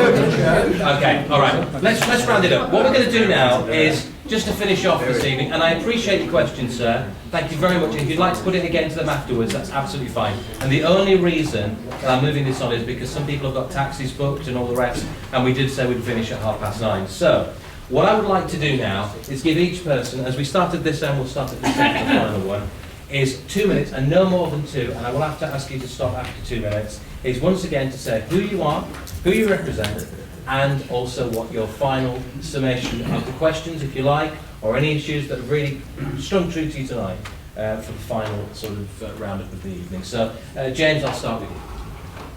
Well, thank you very much everybody for coming along tonight. As you know, I'm Jim Carver. I'm number 2 on UKIP's West Midlands list for the European elections. If the opinion polls are right, it's going to be very, very exciting. But in UKIP, we do not take anything for granted. The last YouGov regional opinion poll put UKIP currently on 52% across the West Midlands. And that is because people are ready for a fresh political direction in this country. We are unequivocally different to the other parties. We say Britain is better off out. And the only way Britain is going to leave the European Union is with a very strong vote for UKIP in this May's European elections. In last year's local elections across the board, we polled 24% in a first past the post election on nothing to do with the question of Britain's membership of the European Union. That has shown that the British people are ready for a change. And the way UKIP have re-engaged with the electorate is proven in the fact of an opinion poll commissioned by Lord Ashcroft, senior member of the Conservative Party, that confirms that 2/5 of the people who now support UKIP haven't voted in the last 2 general elections. But I call these people the Heinekens. UKIP is reaching the people other parties cannot reach. And is it any wonder, with bearing in mind that 75% of the legislation that governs our country emanates in the form of a directive or some bureaucratic quagmire in Brussels. Britain has a positive message. We have a positive future. The answer to our 20% youth unemployment in this country is not open door immigration. The answer is a distinct change in political direction, and UKIP has the gravity and the momentum behind us to deliver it, because on May the 22nd a strong vote from UKIP will continue this national momentum from last year's local elections, and we will move forward and get ready for the real challenge, because as Corporal Jones in Dad's Army used to say, they don't like it up 'em. And the only reason they've got it up them is because UKIP has come forward, and not since the birth of Keir Hardie's Labour Party at the end of the 19th century have the British been ready for a huge change in political direction. UKIP is that future, UKIP is that positivity, and I urge, if you want to start the long journey to get your country back, vote UKIP on May the 22nd by looking for the UKIP pound sign near the bottom of the ballot paper. Thank you.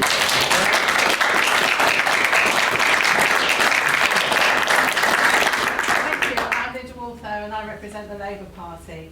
I'm proud to be English, I'm proud to be British, and I'm proud to be European. I'm proud to be part of the European Union.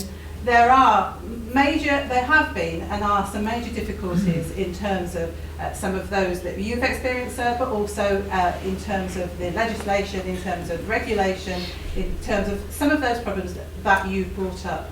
But we actually by far win by being in Europe.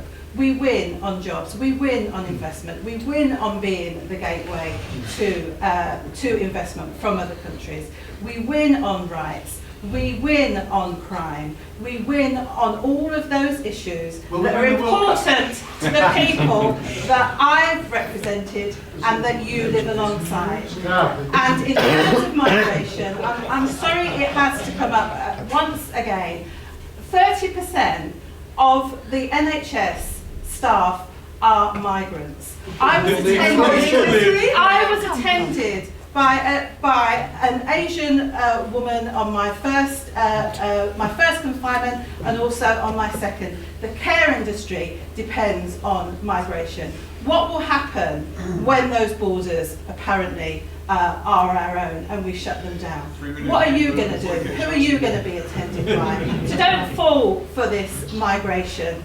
It's an excuse for you to actually turn your back on something which has worked for this country. So if you want a decent level playing field within your business area, if you want rights, if you want balance, if you want equality, then you should vote on May the 22nd, and you should vote Labour. And don't ever ever be told by anybody here that voting for for UKIP, or indeed for the other parties that want referendum, is going to do you any good, because none of us here can deliver a referendum. The only person that can deliver you a referendum is whoever you will vote for next year at the national election. Alex. Thank you. As you know, I'm Alex Aitken and I'm one of the Conservative candidates, and I will briefly touch on immigration because I know it's come up tonight and we're all probably going to speak about it, is that I am not opposed to free movement to work. What I am opposed to is free movement to come here and claim benefits. And that's something that the Conservatives are trying to stop, and we will continue to campaign to stop that. But briefly, to summarise our position, is that we stand, as I said at the beginning, reform, renegotiation and then a referendum.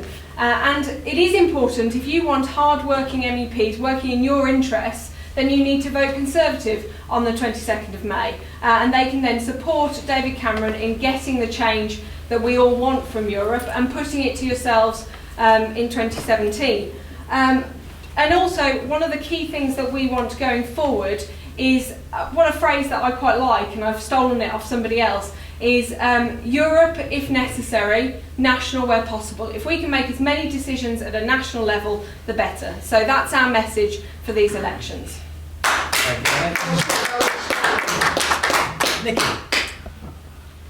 Nikki Sinclair, we demand a referendum now party. Well, just on a quick aside, I'm glad that Jim Carver believes in the innocent till proven guilty, which kind of undermines what he was actually trying to make the allegation with me a bit earlier. But it's a good British tradition that obviously you people are only kind of very flexible on. Anyway, well, let's give this my chance now. Okay, look, one of the things I've done as your MEPs, first of all, audited accounts for 4 years. I've put £120,000 of my salary back into my work. That's how I was able to finance that campaign that brought Cameron to a dispatch box. That's audited. That isn't me saying it. That's audited figures. No other MEP done that. No UKIP MEP done that. I did that. I was the one who went face to face. I actually went face to face with Cameron after we went to the dispatch box, and I questioned him. Farage has never even met Cameron. So that's what you actually get, and what you will get by electing me, someone who actually has a huge track record. There is no other MEP in this country that has actually been there stemming the flow. I sit on the employment committee with Phil Benyon, and we vote to, well, I do, Phil doesn't necessarily, but I vote to try to stem legislation coming through that harms small businesses. Sometimes, as you'll see from this, sometimes we win by one vote, and that's brilliant. Sometimes we lose by one vote, and I look across, and Phil will back me up here, and how gutted am I to see that the UKIP representative did not turn up. Yes. How often does that happen? Too often. Too often. And do you know what? Sometimes when he does turn up, named Derek Clark, the UKIP representative, he votes against everything. And sometimes the right vote to protect Britain is to vote yes, because it means to cut legislation. But he's just there pressing the red button. That's what you get with UKIP. What you need in the West Midlands is someone that will stand up for you. Someone will get that referendum, and I won't let Cameron go until he gives us that referendum. Elect me, we demand the referendum, re-elect Nikki Sinclair on May the 22nd. Thank you. And finally, Phil. Yes, I have to say that I agreed with most of what he because I'm also on the employment committee. But what do we do on the employment committee? Most of it is a holding affair. Exactly. And what we see from the Labour Party is that they're totally against small businesses in this respect. They vote in every case against everything that helps small businesses.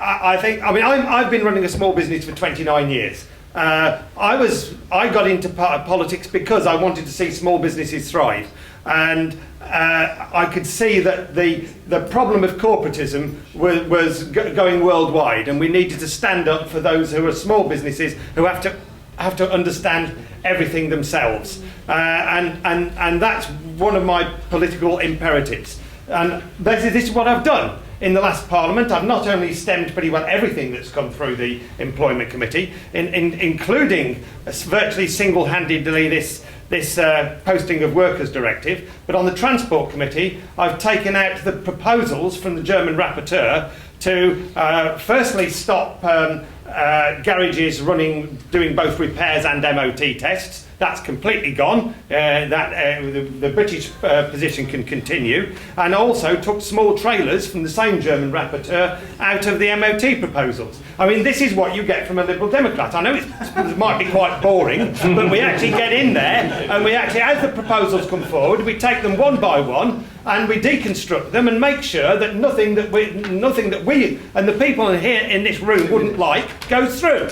And we do it because, as the third largest group, we tend to find that we can either form an alliance with those to the left of us if they're right, or to the right of us if they're right. And on the budget, Alex said that the Conservatives achieved this smaller EU budget, but they only did it with us. They only did it with us. The Liberal group and the ECR group were absolutely solid that there should be a smaller EU budget with better spending. And in the end, these two small groups actually won through. We won through. We do it because we work hard. And Nick is absolutely right. It's absolutely demoralising when you look around and see the UKIP people have not turned up and have left the left with a majority. And yes, they do go and vote, press the red button when they should be pressing the green button. It's ridiculous all the time. So if you want influence, if you actually want somebody who's going to stand up for what you need, and give you real influence and get the outcomes that you want, then vote for me, because that's what I do, and I've got the record to prove it. When will you hold a referendum? Well, there we are. I've told you that. Thank you very much indeed. It's been certainly a fire. Can I say a very big thank you to all our panel for coming this evening, to everybody else and down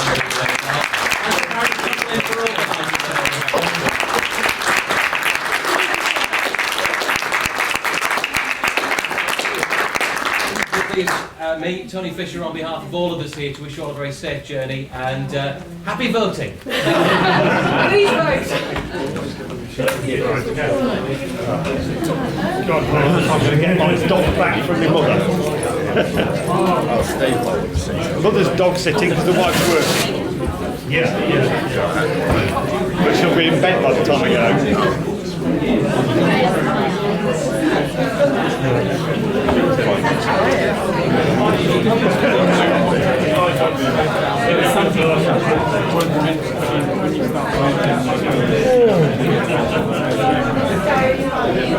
Oh.